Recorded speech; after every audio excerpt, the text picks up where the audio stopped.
A woman they could not control. Well, you've landed back at Ritualistically Botanica, and if you're new here, my name is Mo and I'm your host. Today, I need to talk about a woman who was trying to get closer to God. Somehow everybody around her decided she was the problem. Of course they did. Her name was Mary Baker Eddy. You might have remembered that name from the Phineas Quimby conversation. She built an international spiritual movement, a publishing operation, and a different understanding of divine power before American women even had nationwide protection for the right to vote. Naturally, people had a problem with her because a woman can pray all she wants. She can believe in God, she can teach the children, but let her interpret the scripture, run the institution, and collect the money without a man supervising her, and suddenly everybody has concerns. This is dead Arthur's living ideas. Phineas Quimby was our fool. Warren Felt Evans is our magician. Well, Mary Baker Eddy is the high priestess, baby. And her story is not nearly as polite as people have tried to make it. What interests me is what she was trying to do with a religion that frightened her, a body that kept failing her, and a world that insisted somebody else knew better. One house, two completely different gods. Mary was born July 16th of 1821 in New Hampshire. She was a Cancer, and the woman who later insisted God had a mothering side grew up asking the question Cancer always asks: who the hell is supposed to make this feel safe? Her father, Mark Baker, followed a severe version of Christianity built around judgment, punishment, and predestination. Predestination means God's already decided who is saved and who is damned before you even arrive. So you create me, decide my fate, and then hold me responsible for the result? Explain that to me without changing the subject. Mary called it her father's relentless theology. Apparently, even she recognized that some people's version of God sounds less like love and more like control. Her mother, Abigail, approached faith differently. When Mary became frightened and sick over religious arguments, her mother comforted her and told her to lean on God's love. Same house, same Bible, completely different experience of God. Having throat issues, have to keep hydrating. One parent teaches you to be afraid. The other teaches you that you are held. Now tell me which version a sick, frightened child is going to remember when she starts searching for healing. Mary did not reject God. She rejected the assumption that the divine had to sound like the angriest man in the room. 3 husbands later, 1 son, and no real protection. Mary's first husband, George Clover, died in 1844 while she was pregnant. Their son was later placed with another family, and she spent decades separated from him before they reunited in 1879 when he was already 35. Sit with that. You can carry the child, give birth to the child, and love the child, but your authority over what happens to that child is negligible. A woman's motherhood was respected up until it required somebody else to respect the woman. Husband number 2, Daniel Patterson. He was a dentist who was unfaithful and eventually abandoned her. He could recognize pain in somebody else's mouth, just not the pain he caused in his own damn house. Her third husband, Asaya Gilbert Eddy, whose name she kept, supported her work, and then he too died. Meanwhile, Mary spent years struggling with illness. She tried homeopathy, water treatments, special diets, and whatever else might help her function. This was not a woman inventing spiritual problems because she needed something to do. She was trying to survive in a body that would not cooperate and a society that gave women very little room to protect themselves.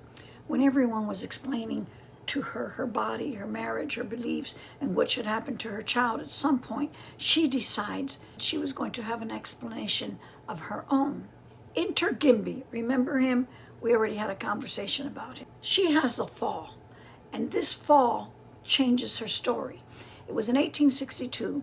Mary met Phineas Quimby, who was exploring the relationship between belief, fear, and physical suffering, and he treated her. She improved. She learned from him. Later, she insisted her own system was different from him because Quimby was working through mental healing while she believed God was the healer. And she gave him no credit, not even a mention that she was even influenced by him. Fine, distinctions matter, but if Quimby had absolutely nothing to do with what happened next, he was standing awfully close to the beginning. Quimby died January 16th of 1866. 2 weeks later, on February 1st, Mary slipped on an icy sidewalk in Lynn, Massachusetts, on her way to a temperance meeting. Temperance has something to do with alcoholism. And before somebody turns this into a drunken Victorian scandal, she was going to a meeting about not drinking. So the only thing she was guilty of was expecting the city to maintain the sidewalks. A newspaper reported serious internal injuries, which resulted in her suing. So we don't know how serious those injuries were and how savvy her litigation abilities had become. A homeopathic physician attended her. On February 4th, Mary read a passage associated with Jesus healing a paralyzed man, and then she got out of bed and understood her recovery as a spiritual revelation. Hold on to that. Obviously, I'm a skeptic. I can see a lot here. I saw Quimby's approach. I thought it was novel. That kind of therapy and those kinds of thoughts regarding the mind were trending. He has died. She's given him no credit for her starting her own line of a similar work. She has this fall. He's already dead. She brings in Jesus, sues the city for the injury, and voila, Christian Science is born. Did she experience something meaningful? Apparently, maybe an insight. Does that prove we know exactly what happened inside her body in 1866? No. Mary wrote, "The divine hand led me into a new world of light and life." Am I inferring that she was deceptive?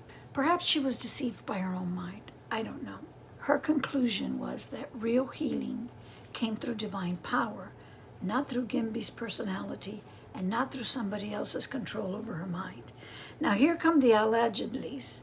The first edition of Science and Health identified 1864 as the date of her discovery.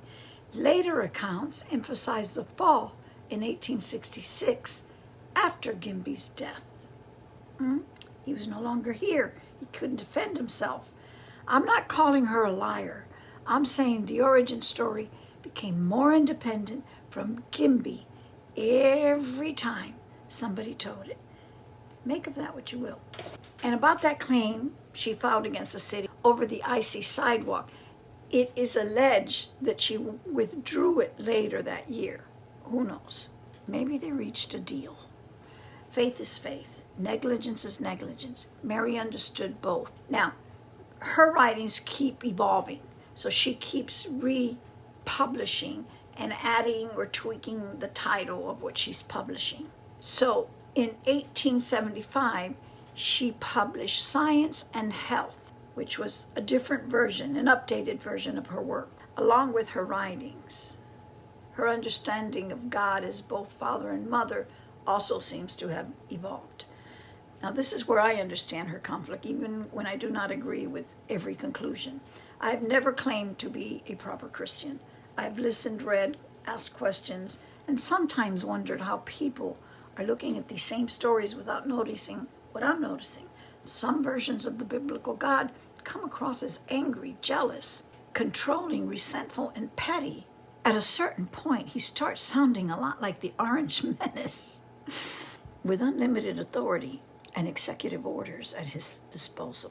I'm supposed to hear love instead. I'm hearing threats. There is the flood. There are the plagues, the deaths of firstborn children, the wars, the captives, and the story in 2 Kings where 42 young people are mauled after making fun of a bald prophet. 42 people over a bald joke. Explain the mercy in that. without giving me a theological excuse you would never accept. Then I'm told the devil is the problem. I'm not defending him. In Job, Satan causes real destruction, but he does it with permission. So what exactly is running this arrangement? The book of Jubilees, which most Western Christians do not include in their Bible, makes the problem even more uncomfortable. Noah asked God to remove harmful spirits. Matesma, we don't have a clue who he is, but he's an employee of God's, asked to keep some of them, and God allows it. And God allows 1/10 to remain. Because according to Matesma, God gave him that job to make sure that those spirits torment. Please make sense out of that. If you were God and you could get rid of all of them and decided to leave 10%, don't tell me evil escaped your control. You kept it. Now, that is my reading. I'm not claiming Mary Baker Eddy studied Jubilees or agreed with me about any of it. That's my critical thinking. But I think she was confronting another version of the same question. How do you believe in divine love when the version of God you were handed keeps showing up angry? Her answer was Mother, Father God. Because in some place she even states that she doesn't understand how God was given this overtly masculine perspective when he seemed to be more motherly. She remembered the father who preached judgment and the mother who comforted her. She understood what it meant to need protection, healing, tenderness, and some authority over your own life. So she made room for the mother in her understanding of the divine, which was groundbreaking stuff for the time, and especially in the Calvinist theology that she was raised in. Not because God needed a woman added for decoration, because love without compassion is not love, and authority without mercy is just power demanding obedience. And in the Jewish tradition, there is the Shekinah, which is the feminine aspect of God, I should say that. And so are there in most of the ancient scriptures. There's always a feminine, Sophia, wisdom. Some refer to the Holy Spirit as a feminine aspect of God. I'm just saying. Mary also wrote that evil is a false belief. God is not its true author. And this is where I say, well, then somebody misrepresented that in the Bible, because sure looks like the opposite is true there. I do not have to accept her entire argument to recognize what she was refusing. The idea that cruelty becomes acceptable the minute somebody calls it divine. Mary wrote, love imparts the clearest idea of deity. I can work with that. The bears are another matter. Mary believed fear affected physical experience. She told practitioners to begin by calming the patient's fears. That makes sense to me. If somebody is already terrified, your job is not to hand them more terror and call it treatment. She also wrote, desire is prayer. God, think about that. Desire becomes a place where you recognize what you need, what you want, what you are reaching toward, and what has to change. But Mary insisted healing required God, not the healer's ego, not somebody claiming they can control your mind. God. Now, I know the word God comes with baggage. Some of us hear it and immediately remember the threats, the shame, the rules, and the people who acted like they owned access. So call it source, call it divine intelligence, call it the universe, call it the force beneath everything. The Kabbalion calls it the all. The language matters less to me than the connection. Plenty of people believe in something greater without feeling comfortable with the word God. That does not mean we have rejected the sacred. It may mean we are tired of being told somebody else's fear is the price of admission. Are you reaching towards something greater than fear? Are you becoming more present, more aware, more capable of participating in your own healing? That does not mean prayer replaces medical care, because it doesn't. Spiritual experience is not permission to ignore your body or refuse appropriate help. But fear, meaning, attention, hope, and the way we understand ourselves can change how we move through suffering. That part is real. Even when Mary's explanation goes further than the evidence, She built the whole damn infrastructure. Now listen, this woman did not just start a church. She built a movement, a worldwide movement. In 1879, she and her students founded the Church of Christ Scientists. She established a metaphysical college, trained practitioners, organized students, and sent her ideas across the United States, Europe, and Australia. And then she created the publishing infrastructure to keep those ideas moving. The Christian Science Publishing Society came in 1898. There were books, magazines, a German language publication, and in 1908, the Christian Science Monitor. She understood something a lot of spiritual people still avoid. If you want your message to reach people, somebody has to do the work of making it available. Intention is important, so is distribution. And she did all of this before the internet, before artificial intelligence, and before women had nationwide constitutional protection for the right to vote. The 19th Amendment was ratified in 1920. Mary died in 1910. A woman who could not rely on equal political rights built an international institution, a publishing operation, and a newspaper. Do I agree with everything she taught? No. No. Do I need to agree with her theology to recognize that she knew how to build? Also no. And yes, she made money. Interesting how that becomes suspicious the minute the person in charge is a woman. Apparently, spiritual authority makes you suspicious. Then we get to Salem in 1878. And here's where you might ask me, how is she witchy? Are you kidding me? How is she witchy? She took everything that was traditional Christianity of the time and attributed it to a woman and built the impossible and started a movement. How is she not witchy? But how is Salem connected to Mary's circle? Well, someone in Mary's circle accused Mary's former student, someone named Danielle Spofford, made the accusation that one of Mary's students had harmed her through malicious mental influence. So the case became known as the Ipswich witchcraft case. That's how she's witchy, because she's using the mind. What do we all do when we are dealing with the craft? We have taken our spirituality and placed it somewhere else, and we have given ourselves the authority to be able to work directly with the source from within ourselves. That's magic. That's alchemy. It's witchcraft. Then Mary was not the defendant. Mary filed a separate lawsuit against him, and both proceedings were dismissed. Now, were they dismissed or did they reach a settlement? Think about the influence and the following that she had, how that would encourage someone to make a settlement. She also had a lot of money. But the contradiction is sitting right there.